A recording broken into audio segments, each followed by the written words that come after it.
First ఏం చేశాడు, మొత్తం అన్నీ మీరు అప్లోడ్ చేయాలని చెప్పాము. సో దాని ప్రకారంగా ప్రతి జిల్లాలో ఒక పెద్ద హాల్ తీసుకొని మల్టీడిసిప్లినరీ టీమ్స్ పెట్టి ఈ వెరిఫికేషన్కి పిలవటం జరిగింది. ఈ 1:1 రేషియోలో ఎవరైతే జోన్ ఆఫ్ కన్సిడరేషన్ ఉన్నారో వాళ్ళని మేము పిలవడం జరిగింది. ఈ 1:1 ఎందుకు పిలిచామంటే మనం ముందుగానే సమాచారం ఇచ్చాం.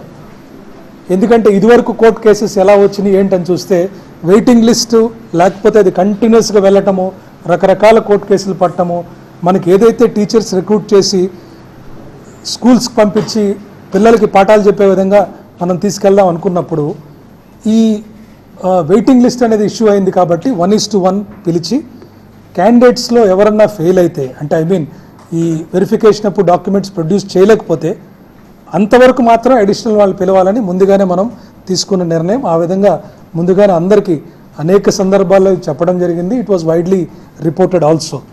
సో ఇది మనం 28 నుంచి 13/9 వరకు కూడా ఈ వెరిఫికేషన్ చేయడం జరిగింది ఇన్ ఆల్ ద డిస్ట్రిక్ట్స్.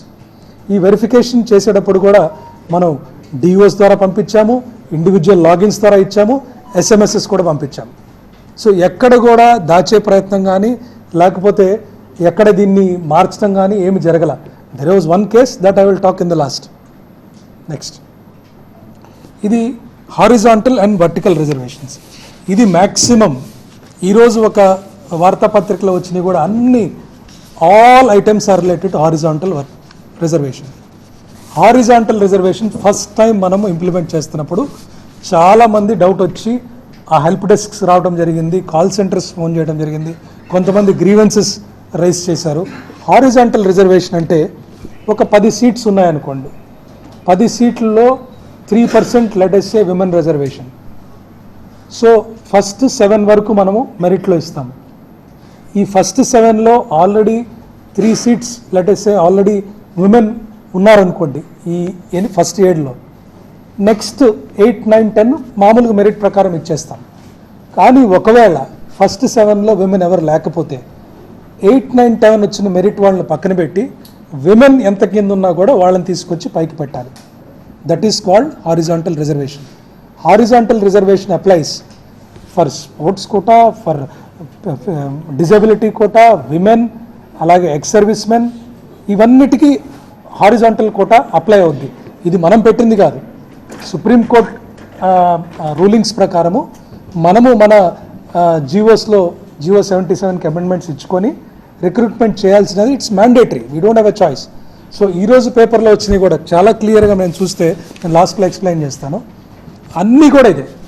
అంటే ఇదివరకు ఆల్రెడీ గ్రీవెన్స్లో వచ్చి వాళ్ళకి మనం క్లియర్గా ఎక్స్ప్లెయిన్ చేసి వెళ్ళిన తర్వాత మళ్ళీ ఇదే పాయింట్స్ రేస్ చేస్తున్నారు. ప్రజలందరికీ కూడా తెలియాలి. ఎందుకంటే this is something we are doing as per rules. ఇక్కడ ఎవరికి కూడా డిస్క్రిషన్ కానీ లేకపోతే ఎవరు కూడా ఏమైనా డీవియేషన్ కానీ చేయలేదు, చేయాల్సిన అవసరం కూడా లేదు.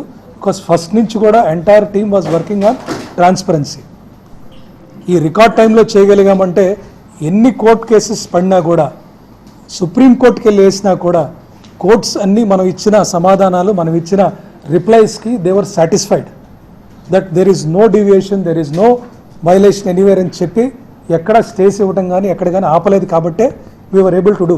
ఇదివరకు ఎప్పుడు ఈ 148 డేస్లో nobody was able to do. So ఇది horizontal and vertical reservations. Maximum confusion దీనివల్లే వస్తుంది. ఇది ఇండివిజువల్ గ్రీవెన్సెస్. వాళ్ళకి ఆల్రెడీ ఈరోజు ఎవరైతే ఒక పేపర్లో పడిందో వాళ్ళందరికీ మేము ఆల్రెడీ ఎక్స్ప్లెయిన్ టు దెమ్, ఇందుకని మీకు రాలేదు, ఇది హారిజాంటల్ రిజర్వేషన్ పద్ధతి, this is the rule, this is already been given in GO 77. అంతేకాని ఏ ఒక్కళ్ళని కూడా మెరిట్ ఉండి అర్హత ఉండి పక్కన పెట్టడం జరగలేదు. Next please.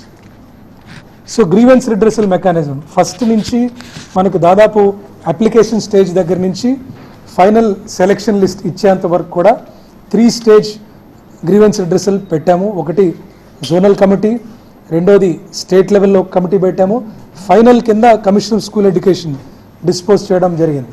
సో ఇలా 33,000 మంది రకరకాలు చిన్న పెద్ద అన్ని పెట్టినా కూడా ఏ ఒక్కటి కాదనకుండా everything has been considered and disposed as per rules.